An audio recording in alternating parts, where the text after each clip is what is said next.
conversation. You are listening to KG Mwekezi on SAFM. We're talking the role we can play as citizens to get particularly young people in South Africa to take part in elections. And we have as our guests in the studio, Boichoko Ditlake, Programs Manager at Kagiso Trust, Tebelelo Lintswane, Coordinator at the #We're Voting campaign, Tebogo Suping, Executive Director at Activate and Campaign Coordinator at #We're Voting. So what did you meet on the ground this weekend, Tebelelo? So I think a sense that we get from the ground engaging with young people, and these are people from between the ages of 18 and Which 35. Which areas were you in, by the way? We were in a Britex rank. It was an interesting crowd, and then we moved down to Wheat Lovers Market, where there's cool vibes and a different demographic to the Joburg one, the CBD one. So I think what we find firstly is that young people are abstaining from voting, firstly because there is socioeconomic factors that are contributing to that. And what that means is that they're sitting and are facing with and navigating every day the intersectionalities of you are black in South Africa, you don't have quality employment, or if you are employed, you are sort of like precariously employed. You don't have the luxury to contemplate this kind of ideas and discourses on democracy and how it functions as a system of governance, let alone what your place is in the democracy. So they are facing so many things that in so many ways are obliterating their ability to reflect and participate meaningfully in the process of democracy. And then the second reason is that there is a deep distrust, a mutual distrust between young people and political parties. And then the third one, mutual distrust, you said. Mutual distrust. So it goes both ways. Young people don't trust political parties or politics, and they don't see themselves in politics. And then there is also not a trust in the youth demographic from the political side, which is why they don't engage them in efficient ways that young people of these times would like to be engaged, which leads to the third one, that political parties in South Africa are yet to learn and embrace, forms political young people's activism forms, like the way in which young people are organizing themselves and forms of activism for young people. So there's that communication as well that is lacking on both sides, that young people and political parties are not finding each other. So it's those kind of reasons that we sort of extracted from the ground engaging with young people this weekend.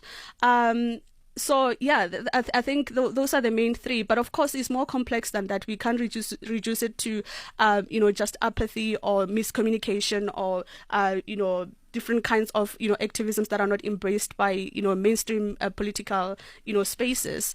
So I think is the issue of voting amongst young people dynamic in that, is it different for a particular demographic much more than it is for another demographic? Of course, if you come from an middle class, upwardly mobile environment and you're a particular color, is it easy for you to understand the value of voting than it does if you come from the opposite dynamic or the opposite demographic? Yeah, absolutely. I think that class definitely has something to do with that. And it's not as a uniquely South African phenomena. The socio-economic factors impacting how people vote and turn out and vote. You look at the EU. Actually, in 1979, the EU took a stance of supporting the European Parliament, responding to the criticism on the decline and the deficit of democracy in the EU.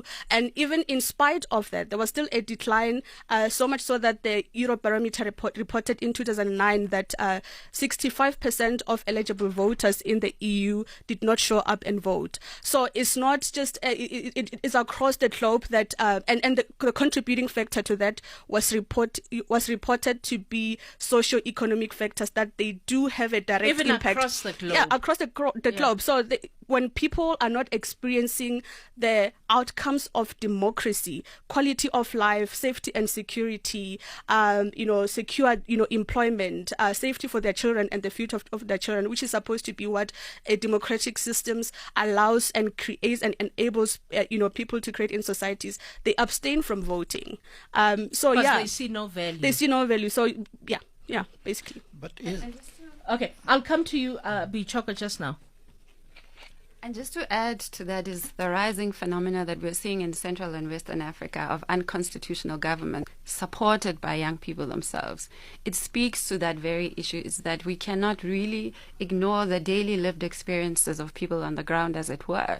And what we're seeing is, even in those instances where people are saying, I do not currently believe in my leader, but I will go for the military, and only after the fact, only to find that we find ourselves around the revolving cycle where nothing much changes. That's where the danger is. And that's where the precarious condition that South Africa is facing itself is that if the government and if those we elect are not hearing young people loudly and clearly, somebody will come and speak to young people in a way that will derail, that they understand. And that one is one where there is no rationale in it, where we will think of consequences after the fact, and there will be no mechanisms to enable young people to rebuild from coming from that point. And that's why, as Activate, we're investing in civic education. And people, it's the long road. It's not going to turn things around overnight. But what we are starting to see with the first registration period, including the second one, is that those that you do invest the time and the energy with are starting to get the message. And because of that, we need to make sure that as we head even to the 2029 elections, that we are speaking to not only young people, because actually we speak at young people. We had...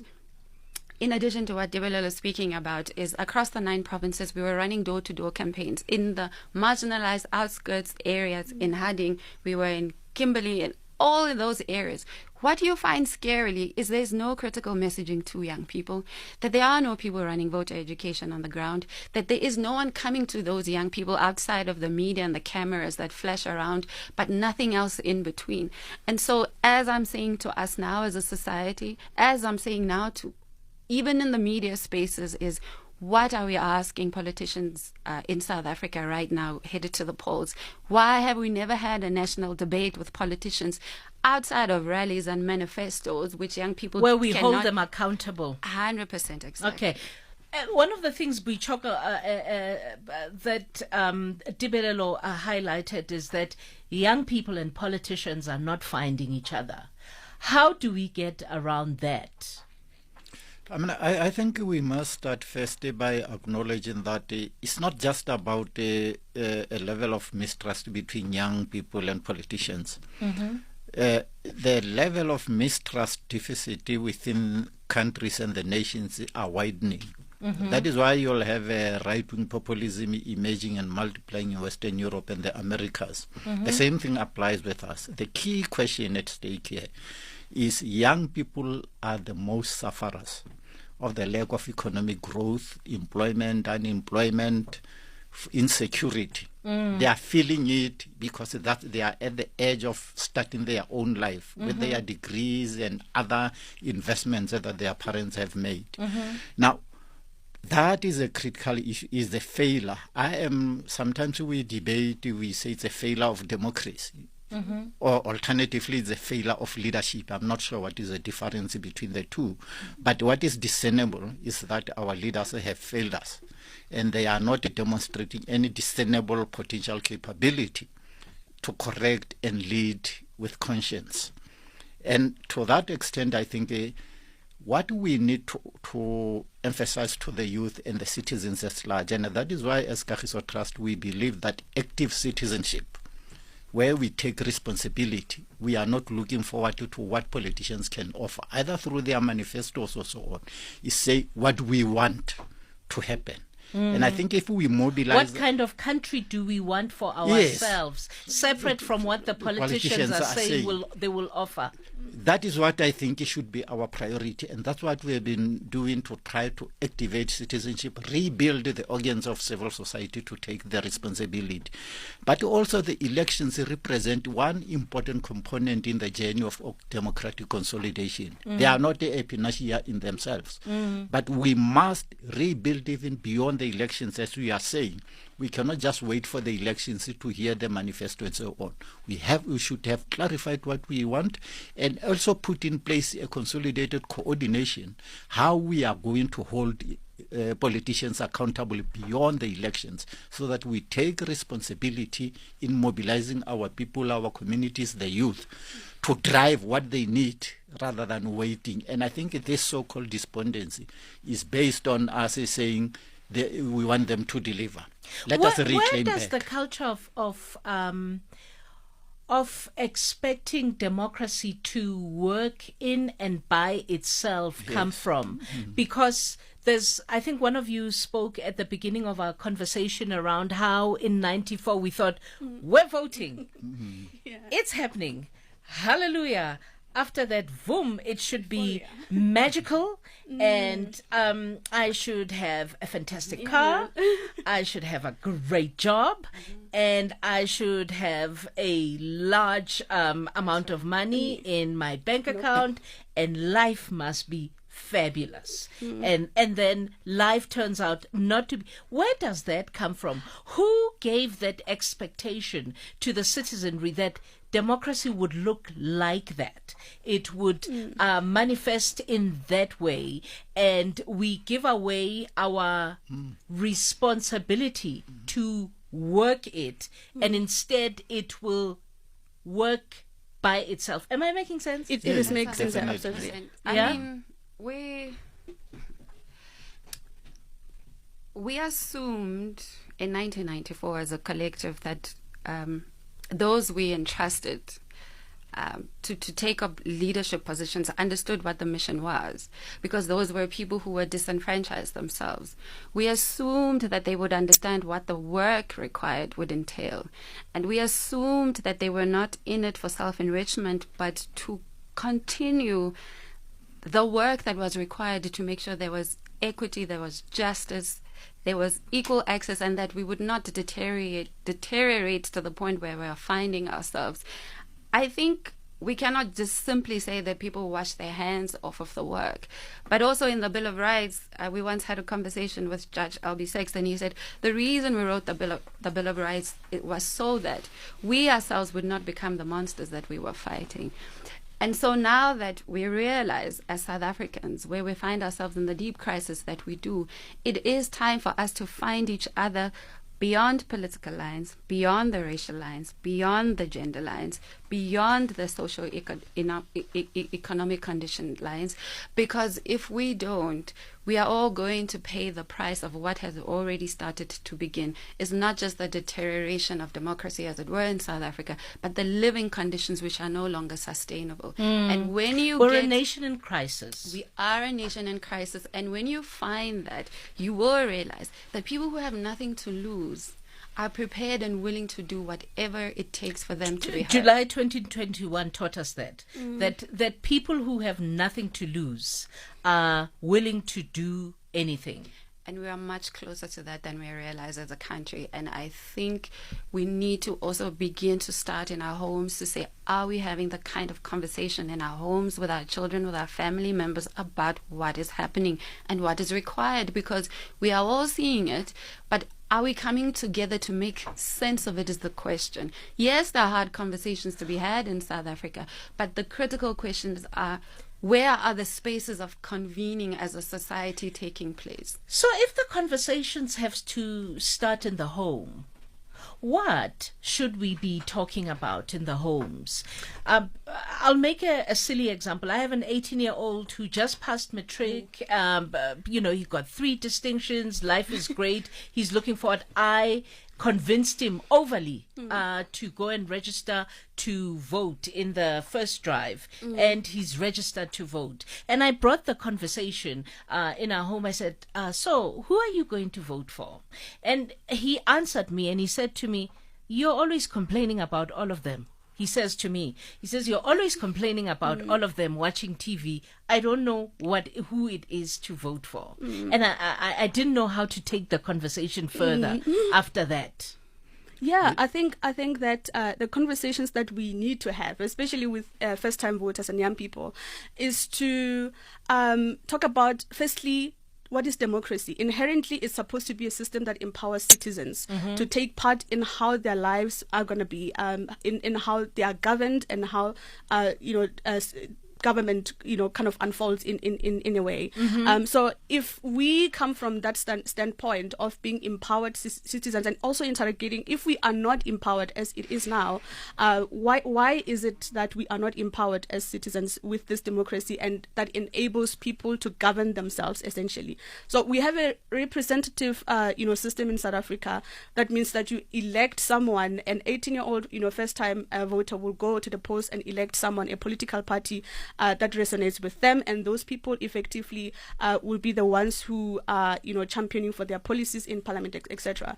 So it's a very tricky one to talk about, even the choice. How do you inform the choice when you go to vote? How do you vote? We talk about voting responsibly, but what does that mean? It's as simple as, how do we interact with the political party manifestos? What do they stand for? What votes? And a caller earlier said that I don't know how to vote for or how to choose from this new political parties, and I'm on that same place as well, where it's going to be the most difficult year for this year to make a choice. All of us, because like first time voters, you look at their policies like neoliberals and they stand for things that I do not stand for, and then the old political. So it's a very tricky one, and I think it challenges us to be civic literate and to teach ourselves about the policies that and what this political parties stand for. So I think political parties as well are not going to have an easy one, and they shouldn't have an easy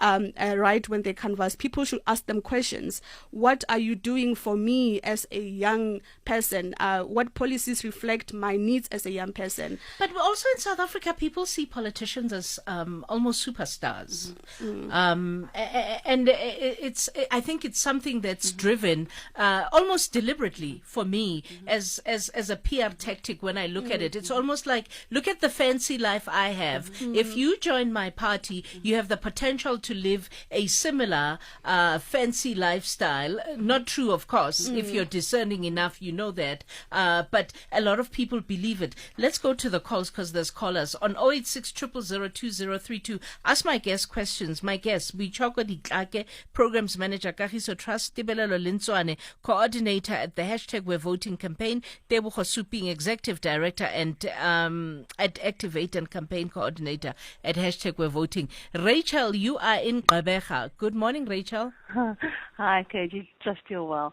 No, I have a similar situation than you. My daughter also like last year, she matriculated, and she so eager to register, because she got this SMS that says she can now vote because she's now 18 and what.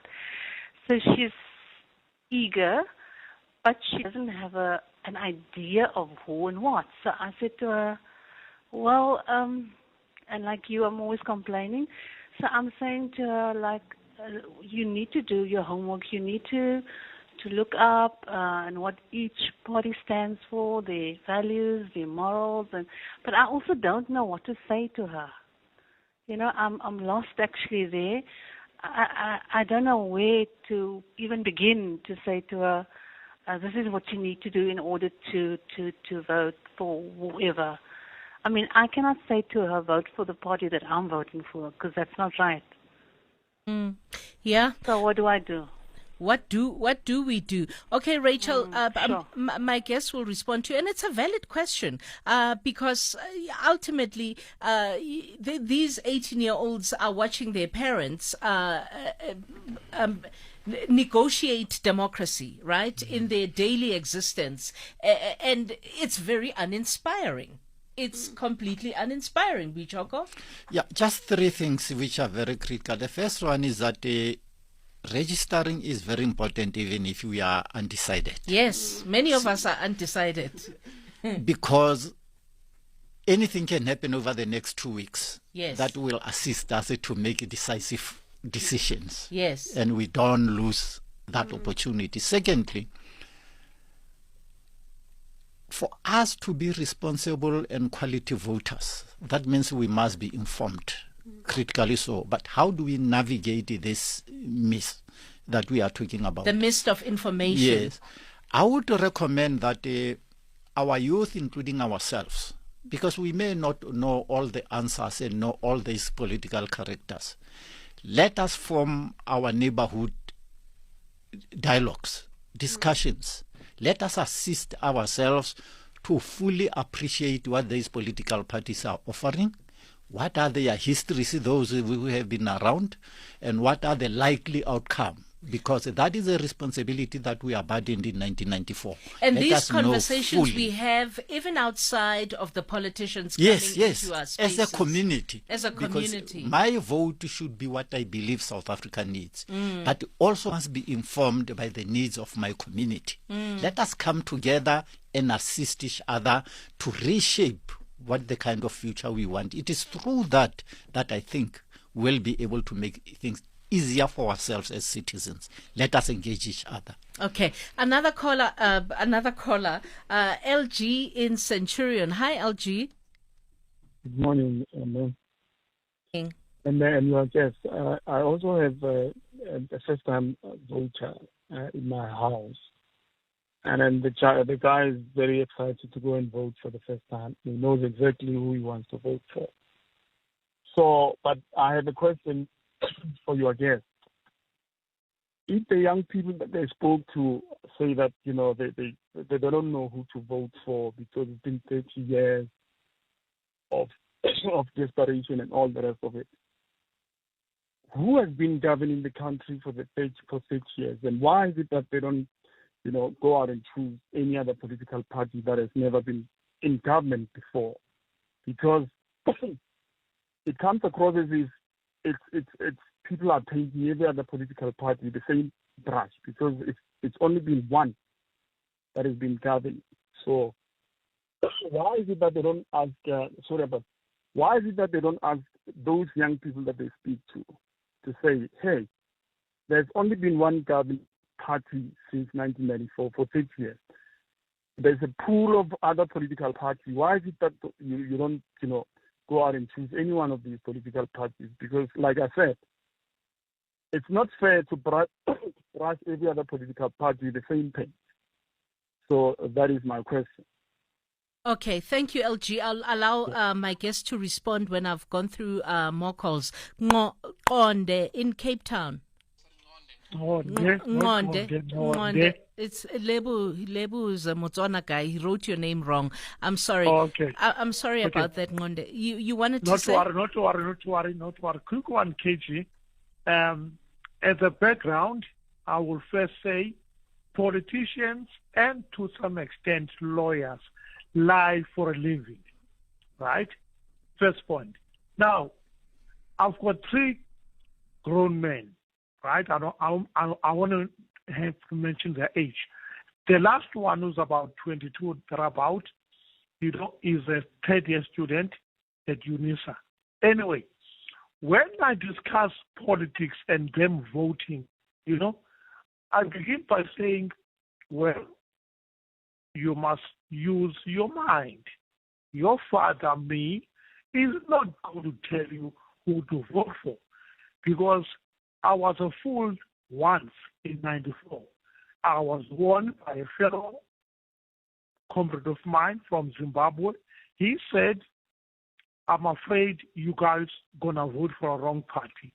He mentioned this on the day of the whites-only referendum declared. I thought this guy, must be smoking something, because all the euphoria, including me, was that Mandela can do no wrong in this party, So we all voted. So now I'm telling them, guys, use your mind. right? If you like, you can choose between the two least evils, right? Whatever they are in your view. Because I don't want them to say, yeah, but Dad, you said this, They must make their own mind, right? Lot of choices, and more choices you've got is difficult. KG, good morning and goodbye. Thank you. Let me get you to comment on any one of those callers. Let's start with you, Tebogo. I mean, it's quite disingenuous, really, the ask that we are making of young people, truthfully, to be honest, in the sense that even for-profit organizations will tell you that if you really want a return on investment on what you're doing, you will invest on it throughout. And what we are seeing right now is an overpopulation of too much information that is thrown at young people, and we expect them to make sense of that, which means we're not having genuine conversations with them really about what is at hand and what is at stake. And it comes back also again to the homes. So when I say the homes, is where are we finding this information about other parties that exist? I mean, the IC is already talking about more than 300. Is it 300 people that people have to choose from? It's a long ballot paper that we will have. Who has the time to sift through all of that, and who has the time to do it, all of it at once right now? And so the question and the homework for all of us is, how are we making this information accessible, and how are we then asking political parties, even the new?